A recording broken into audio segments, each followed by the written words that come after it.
Hello, and welcome to another episode of Broadcast Movie and TV Talk.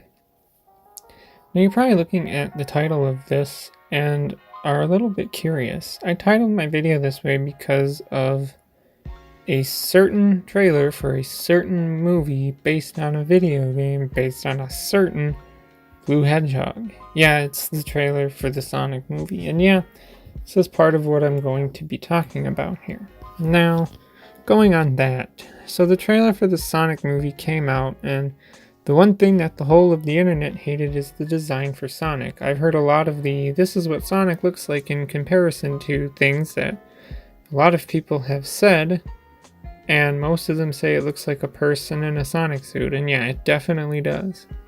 I get that it's a live action version of the character, but why are you making it look humanoid when it's never looked that way ever? Look, I like to look at something else in comparison, which is the Optimus Prime design in Age of Extinction and The Last Knight, because you take a robot and make it look humanoid and it really doesn't work either.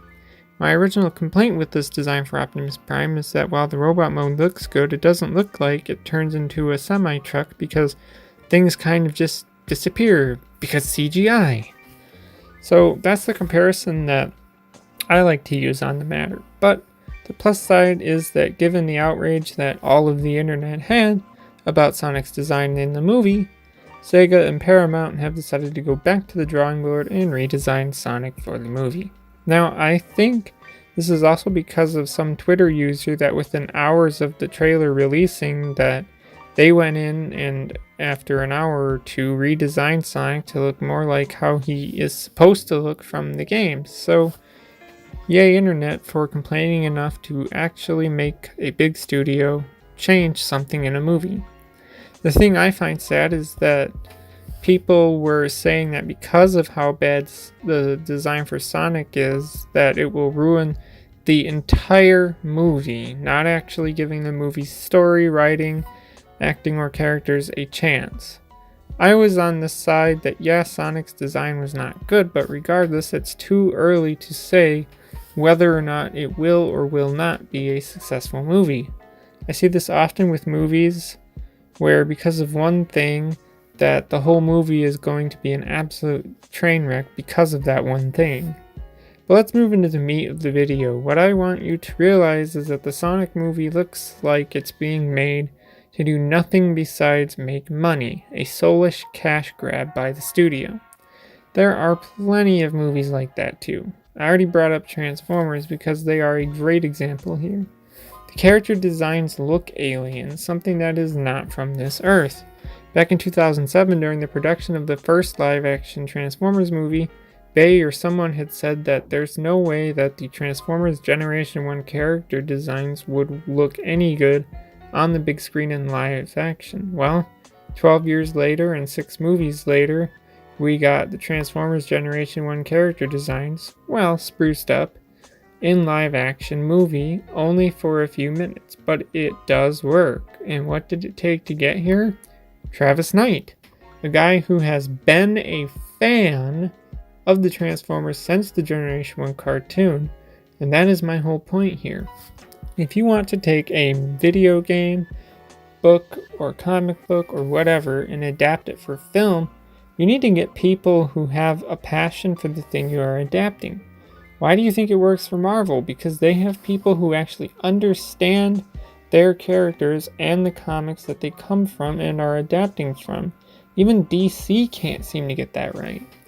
The Resident Evil movies would have been a million times better and more like the games if they had people who really care about the games working on the movies, and the same could be said for really any poorly adapted movie. I know that people in the movie studios care about making money and making something people will want to pay to see, while I really kind of just started and ended that sentence at the same time. It's like the studio doesn't realize that if they make a movie that no one likes, then no one will pay money to see it. So the next time you want to reboot Tomb Raider, make another Doom movie, or make Resident Evil the final chapter, go get someone who would have passion to do it and get it right, so your studio can make all of the money. I also understand that these movies, that these movie studios try to make these movies for not only fans but also general people who have never even heard of Sonic the Umbrella Corp Demon Slaying Raider of Tombs. I know they think that if they only make a movie that appeals to the hardcore fans, then only the hardcore fans will see it and understand it, and they won't make as much money. But I really doubt it, because some of the things they adapt have huge followings of hardcore fans, like World of Warcraft, that has somewhere in the millions of players, I think. Either way, just put people who know what you are adapting on the project so it can, at the very least, be done right enough so that fans and general people will know what's going on. A good example I can come up with is that pretty much any of the MCU heroes that isn't Iron Man, since Iron Man is the only Marvel hero I read the comic of and know, all the other MCU heroes I had no understanding of who they are until I go and got the general idea from their solo movies. The same can be said for DCEU heroes as well. The only DC hero I've read is Cyborg, so any of the other ones I don't really know. Though, I mean, I guess you could count Batman and Superman, since I've watched plenty of their past movies too. So the point to all this is that these movie studios really need to get people with a passion for what is being adapted. Then the movie will be better and they'll make the money they want. That's all I have to say, so if you're out of the conversation, leave a comment below. As always, thanks for listening and goodbye.